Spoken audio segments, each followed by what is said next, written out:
요즘에 감기로 고생하시는 분들이 너무 많은 것 같습니다. 주님의 은혜와 사랑이 특별히 하나님께 주시는 그 건강의 은혜가 여러분 가정에 넘치기를 축원합니다. 사람은 누구나 모든 일이 자기 계획대로, 자기 예상대로 흘러가기를 바라고 원합니다. 그러나 그렇게 되지 않죠. 경영학 이론에 이런 말이 있다고 합니다. 성공하는 사람, 많은 사람들은 자기 전에 그 다음날 할 일을 미리 이 메모에다가 써놓고 잠이 든다, 그런 말이 있다고 합니다. 실제로 우리는 내일 해야 할 일을 이렇게 미리 계획하고 이렇게 정해놓음으로써 다음날 아침에 일어났을 때 뭔가 좀 준비된 기분이 이제 들면서 하루를 맞고 싶어 하죠.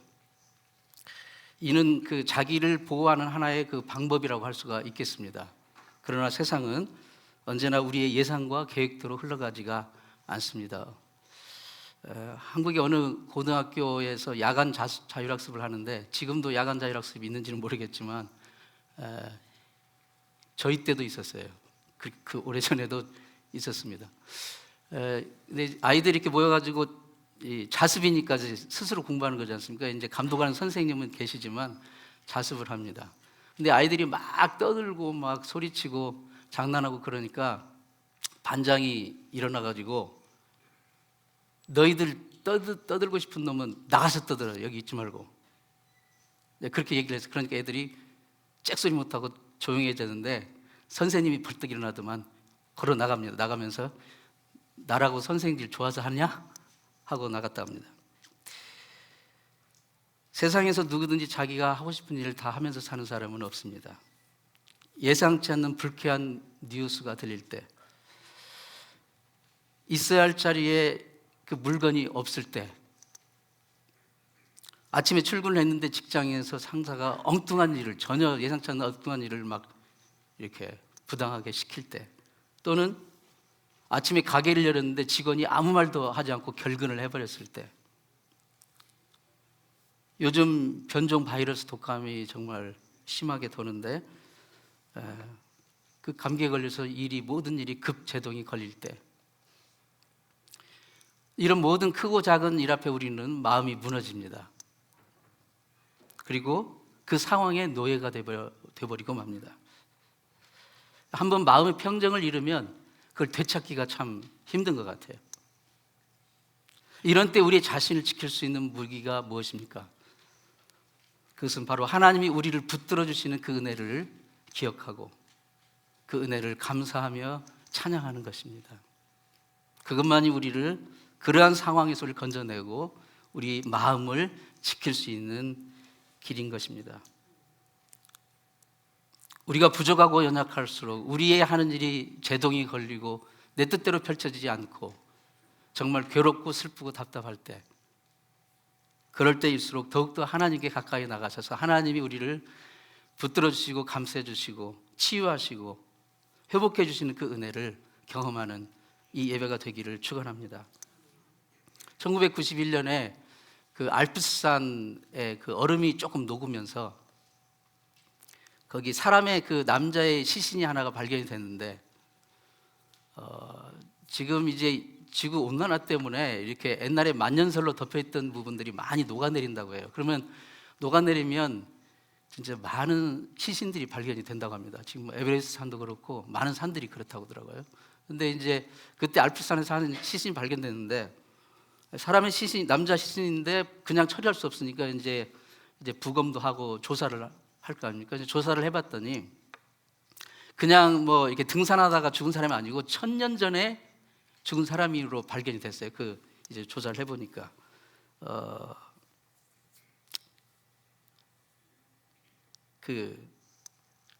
뭐 DNA 같은 거 조사를 해보니까 이 사람이 죽기 전에 이 당뇨병하고 뇌졸중 증세가 있는 사람으로 발견이 되고, 뭐 이렇게 손톱 같은 거 이런 걸 이렇게 조사를 해보니까 동맥경화가 발견이 되고, 그 다음에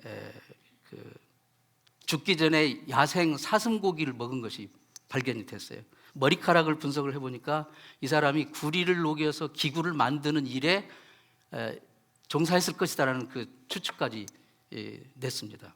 그의 장 속에, 내장 속에 꽃가루가 발견이 되어 있는 걸 보니까 그 사람이 죽을 당시의 시기가 늦봄 아니면 이른 여름철일 것이다라고까지 이렇게 판명을 해냅니다.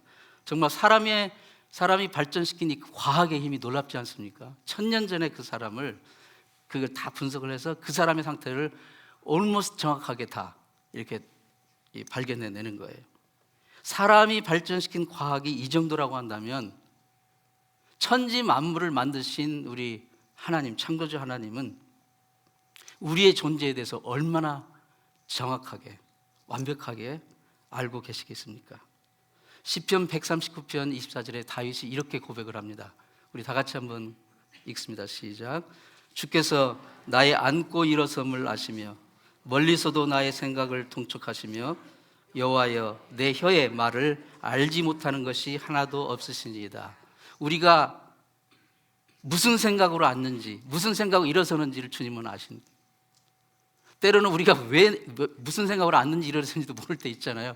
주님은 아신답니다. 그리고 보면 내 혀의 말을 알지 못하는 것이 하나도 없으시다. 이 부분을 히브리어 원문으로 읽어보면 그 뜻이 대충 이렇게 됩니다. 말이 내 혀에 붙기 전에 완벽히 아신다, 그런 뜻으로 되어 있어요. 이 말이 내 혀에 붙기 전에 완벽히 하신다. 이 말은 하나님은 내 혀가 아직 내뱉기도 전에 그 말을 먼저 아시는 분이라는 것이죠. 여러분은 여러분 자신을 100%다 아십니까? 여러분 자신을 100% 다 알고 있어요? 여러분은 지금 여러분의 몸 안에서 무슨 일이 일어나는지 다 알고 계십니까? 100%는 고사하고 10%도 모를 거래요. 여러분, 우린 평생에 우리 자신의 눈으로 자신의 얼굴을 본 사람이 없어요. 거울이나 사진을 찍어서 봤을 뿐이지 내가 내 눈으로 지금 내 얼굴을 볼 수 없어요. 평생 우리는 보지 못하고 갑니다. 내 손은 볼 수 있어요. 다른 건 볼 수 있는데 내 정작 얼굴은 내 눈으로 본 적이 없어요. 사진이나 거울로 도구를 동원해서 간접적으로 봤을 뿐이죠. 내 얼굴도 보지 못하는 주제에 우리가 나 자신에 대해서 무엇을 안다고 할 수 있겠습니까? 자신의 머리카락이 몇 개인지 아십니까? 하루에도 얼마나 많은 머리카락이 빠지고 얼마나 많은 머리카락이 다시 생기고 있는지 여러분 그 개수를 아십니까? 그러나 주님은 마태복음 10장 30절에 너희에게는 머리털까지 다 세신 바 되었나니 두려워 말라. 하나님 우리 머리털까지 다 세고 계십니다. 완벽하게 아시는 것입니다. 한 청년이 자꾸 머리가 빠지는 거예요. 그래서 막 올무스 이렇게 머리가 빠져가지고 대머리가 돼가니까 그가 이렇게 기도했대요. 주님 저는 정말 효자예요. 제 머리가 이렇게 빠지니까 주님이 머리를 세실 수고가 덜어지니까요. 나도 모르는 나를 주님은 다 아십니다. 내가 나도 모른다는 것이 얼마나 절망입니까? 그러나 나도 모르는 나를 주님이 아시기 때문에 우리가 주님 앞에 갔을 때 이게 얼마나 위로가 되고 소망이 됩니까? 오늘 본문은 나를 지으시고 나를 구원하시고 나를 아시는 주님께서 주님을 사모하며 주님을 기다리는 주님의 백성들을 어떻게 사랑하시고 어떻게 도우시고 어떻게 치유하시는지를 잘 보여주고 있습니다. 본문에 보면 때를 따라 비를 주신다고 했어요. 여러분 비가 얼마나 중요합니까? 지금 남부 캘리포니아 그 LA 팰리사이드 지역인가요? 그쪽과 그 말리부 그 경치 좋은 말리부 해변가 그 지역에 엄청난 정말 요 근래 한 30-40년 만에 최악의 산불이 발생해가지고 물론 큰 불은 지금 꺼져가고 있지만 아직도 다 끈 게 아니에요. 지금도 여전히 타고 있다고 합니다. 건조한 날씨에 불이 붙었는데 강풍이 막 불으니까 마치 그런 말 있잖아요. 불난 집에 불체질한다고. 강풍이 불으니까 이건 속수무책인 거예요. 막 그래서 이번에 바람을 악마의 바람이라고 부른답니다. 엄청난 재산 피해와 인명 피해가 지금 발생했습니다. 근데 비만 오면 다 문제는 해결되는 거예요. 근데 그 비가 오지 않는 거예요. 비가 오지 않는 거예요. 캘리포니아는 그 실리콘밸리가 있지 않습니까? 세계 최첨단 과학, 정보, 전자, 기술 문명의 집약체가 실리콘밸리인데 그 세계 최첨단 과학 기술이 거기 있어도 비 하나 내리지 못하고 산불 하나 어떻게 할 수가 없는 속수무책인 것입니다. 본문 23절 같이 한번 읽습니다. 같이 시작. 내가 땅에 뿌린 종자에 주께서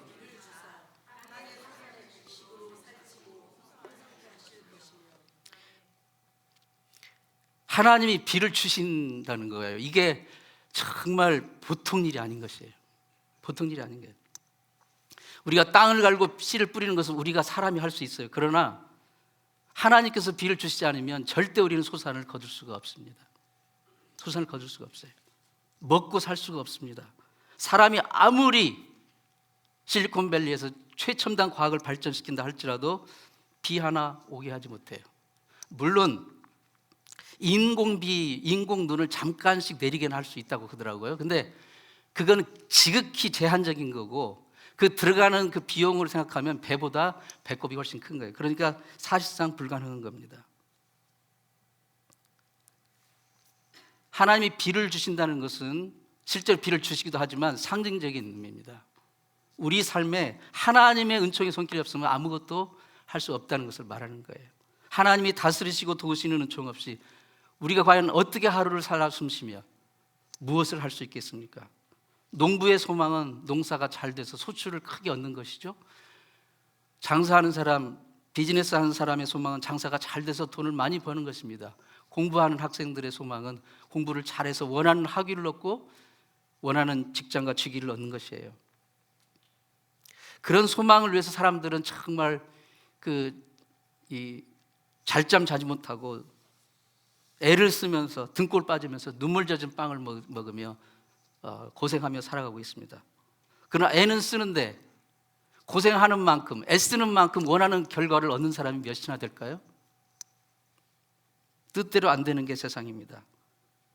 하나님의 은혜가 임하지 않으면 우리가 진짜 별 일을 다 한다 할지라도 안 되는 것입니다. 우리의 수고는 헛수고인 거예요. 하나님이 그 집을 지켜주지 않으면 파수꾼의 경성함이 허사라고 하지 않습니까? 여성들은 날씬한 몸매와 예쁜 얼굴을 갖기를 원합니다. 그런 몸매 얼굴을 갖기 위해서 애를 많이 쓰죠. 근데 애쓴다고 애쓰는 만큼 됩니까? 오래전에 한국의 선풍기 아줌마라는 이게 인터넷에 상당히 이렇게 돌았죠. 40대 여성이었는데 젊은 시절에는 꽤 예뻤고 그리고 인기 있는 여자 가수였대요, 그분이. 근데 더 이뻐지려고 그냥 성형수술을 계속해서 이렇게 받다 보니까 그게 부작용으로 결국은 얼굴이 3배가량, 보통 사람의 3배가량 이렇게 퍼져가지고 선풍기 아줌마라는 정말 너무 슬픈 그런 결과를 갖게 되었습니다. 예뻐지려고 했는 건데 그 애쓰고 힘쓴 것이 정말 그런 끔찍한 결과를 가질 수가 있습니다.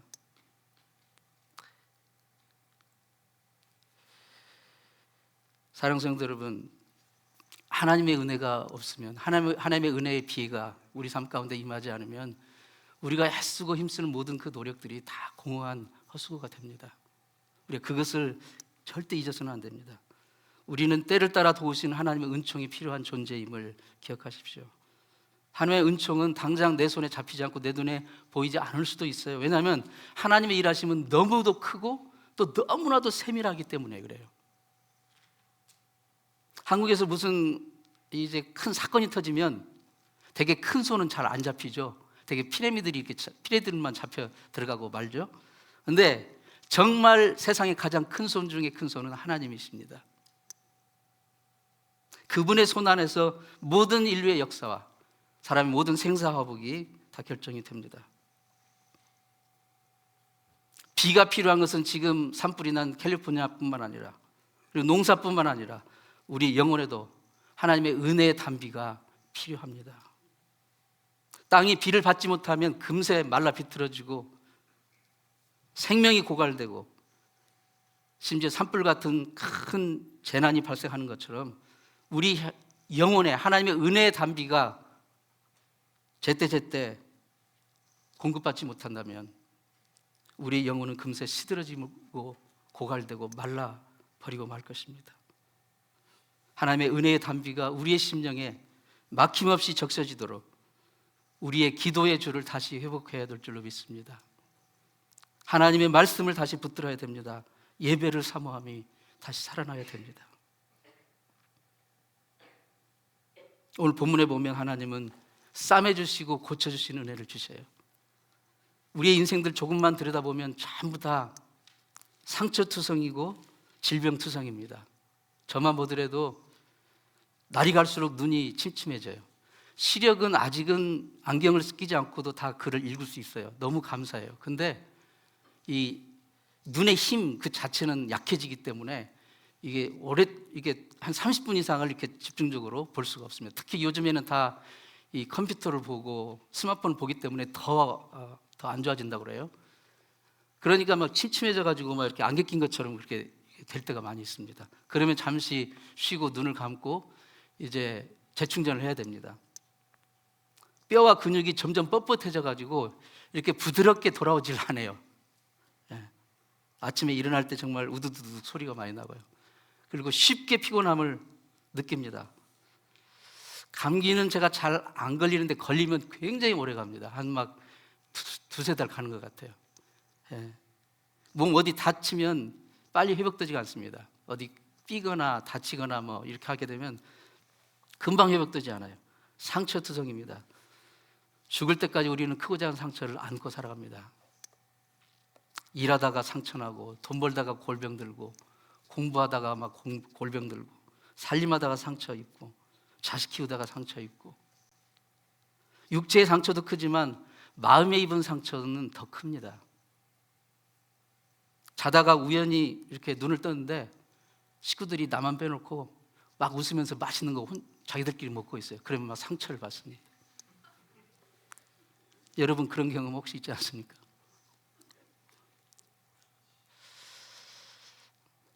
꼭 음식뿐만 아니라 어떤 좋은 일인데 나만 쏙 빼졌어요. 그럴 때 우리는 정말 상처를 입습니다. 어느 건강 전문가의 글을 보니까 분노가 심하면 간이 상한대요. 그리고 우울증이 심하면 폐가 상하고 두려움이 심하면 콩팥이 상하고 그리고 너무 걱정 근심하면 비위가 상한대요. 이러한 상처들이 우리는 다 있는 것 같아요. 네. 그런데 신앙의 상처는 더 중요합니다. 어떤 이유에서건 하나님을 열심히 이렇게 섬기던 사람이 하나님을 자꾸 떠나요. 지금 신앙의 병이 드는 거예요. 예수님을 열심히 믿던 사람이 자꾸 예수님을 멀리하고 게을러져요. 신앙의 병이 드는 겁니다. 영혼의 병이 든 거예요. 사람을 대할 때 막 사랑의 마음보다는 미움과 원망과 섭섭한 마음이 막 앞서요. 이게 지금 마음의 병이 드는 거예요. 기도와 말씀을 막 멀리합니다.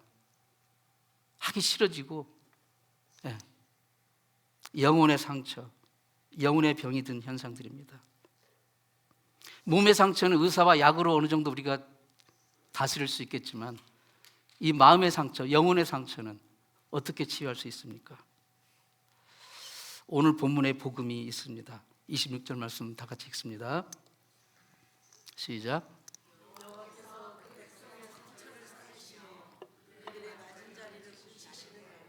아멘.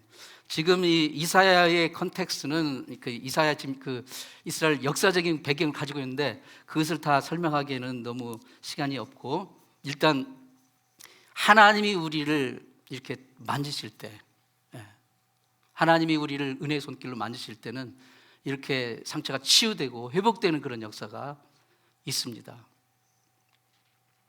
우리가 어떤 이유로 상처를 입었던, 어디에 상처를 입었던, 어떤 병이 들었던 하나님 앞에 나와서 하나님의 은혜의 손길로 만져주심을 받게 되면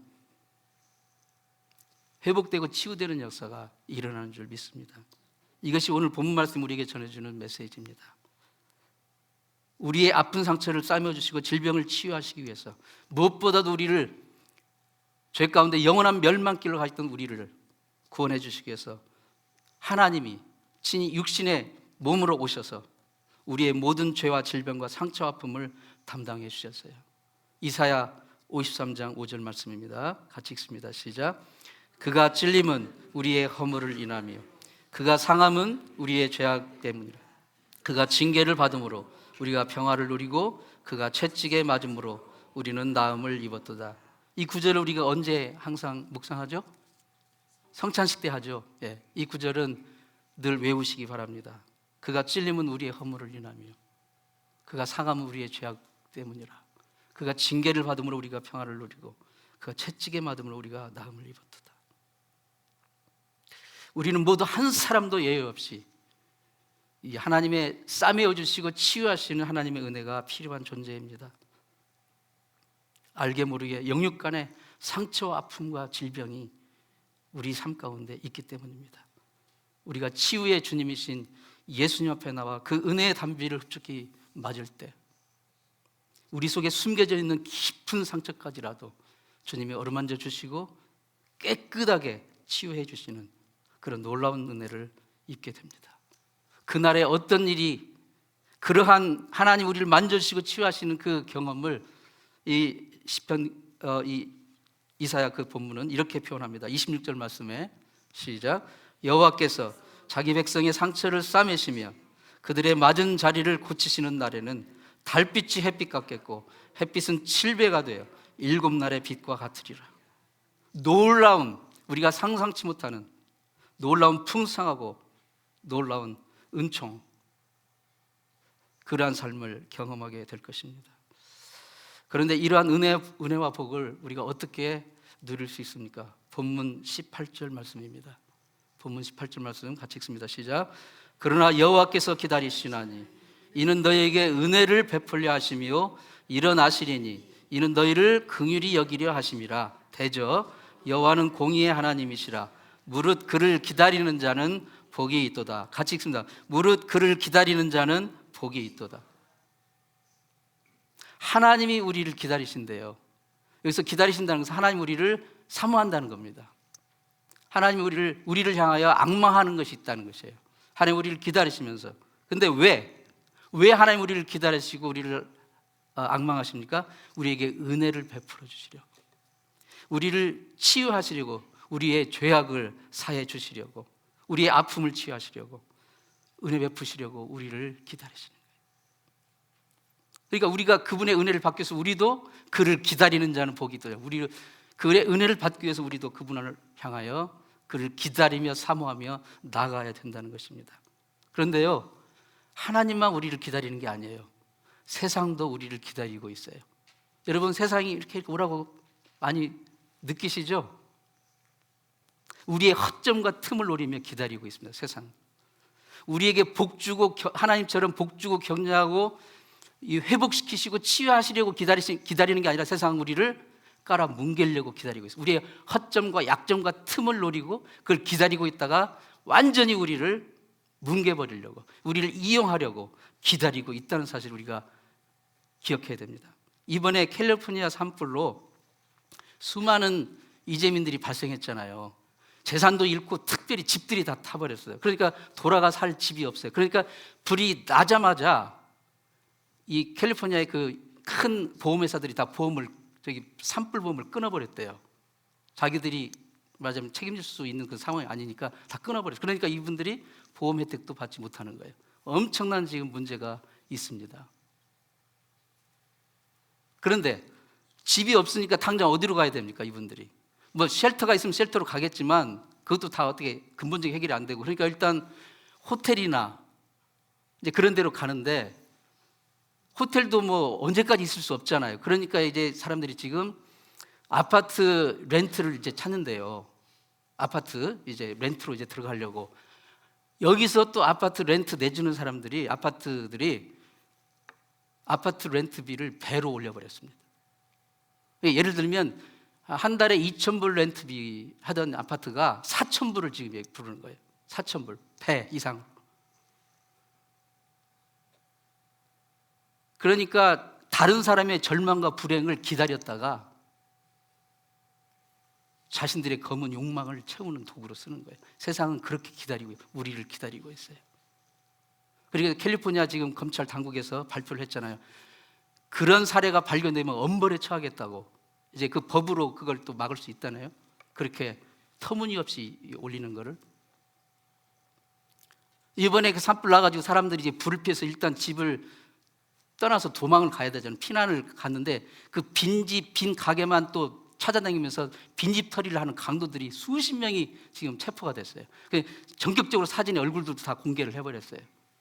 아주 악랄한 사람. 그러니까 다른 사람의 절망과 절박함과 그 불행을 기다렸다가 그 틈을 노리고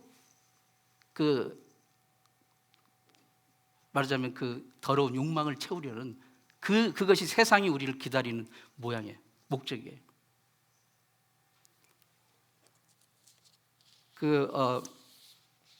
테니스의 위대한 복식 여자 이 챔피언, 이제 지금 은퇴했지만 한 명인 팸 슈라이버라는 그분은 한 21번의 그 그랜드슬램을 달성한 좀 전설적인 분이라고 그래요. 근데 이제 그분이 그분 집도 이번에 다 이제 탔다고 그러는데, 그래서 그분도 이제 집을 빠져나올 때 차에다가 자기가 이제 그랜드슬램 한 그 트로피 있잖아요. 그건 돈으로도 바꿀 수 없는 거잖아요. 그거를 막 빨리 이렇게 걷어가지고 전부는 아니고 한 열 몇 개를 빨리 걷어가지고 차에다가 싣고 호텔에 가서 호텔에 가서 딱 자고 나서 그 다음날 딱 파킹장에 갔더니 차가 도난당한 거예요. 차는 뭐 아깝지 않은데 그 돈 주고도 살 수 없는 그 우승 트로피, 그거가 다 간 거예요. 세상이 우리를 기다리고 있어요. 우리의 약점, 허점, 절박함, 불행, 절망, 이것을 위로하기 위해서 기다린 게 아니라 그것을 이용해서 그걸 발판 삼아서 자기들의 욕망을 채우기 위해서. 세상은 그렇게 우리를 기다리고 있다는 사실을 잊지 말아야 돼요. 마귀도 우리를 기다리고 있다는 사실을 알아야 됩니다. 마귀도 우리의 그 영적인 게으름, 영적인 나태함, 이런 틈과 이런 연약함을 타서 기다리고 있다가 그 틈을 비집고 들어와서 하나님과 우리 사이를 갈라놓고, 교회와 우리 사이를 갈라놓고, 성도와 성도 사이를 갈라놓는, 그래서 영원한 멸망의 길로 가도록 마귀가 우리를 기다리고 있습니다. 세상이 우리를 기다리고 있어. 하나님이 우리를 기다리신대요. 하나님이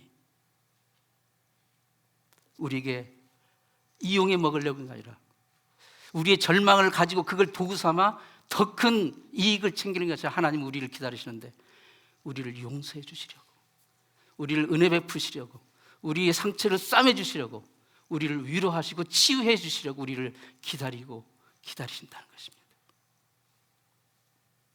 그래서 그를 기다리는 자는 복되도다, 그렇게 말씀한 거예요. 여기서 우리가 하나님을 기다린다는 것은 구체적으로 실천적으로 어떤 뜻입니까? 하나님을 사모하고 앙망하며 그분을 간절히 바란다는 거예요. 우리의 마음을 그분께 늘 붙들어 맨다는 뜻입니다. 은혜 베푸시려고, 긍휼 베풀어 주시려고, 상처 싸매 주시려고, 고쳐 주시려고 나를 기다리시는 그 하나님을 향하여 우리의 마음을 붙들어 매고 늘 깨어서 그분의 말씀과 기도와 예배를 통하여 그분께 더 가까이 나아가는 것, 그게 하나님을 기다리는 것입니다. 사랑하는 성도 여러분, 주님 만나는 그날까지 하나님을 기다리는 자마다 복이 있도다라는 이 말씀을 여러분의 삶 가운데서 꼭 경험하시기는 여러분 삶이 되시기를 진심으로 축원합니다.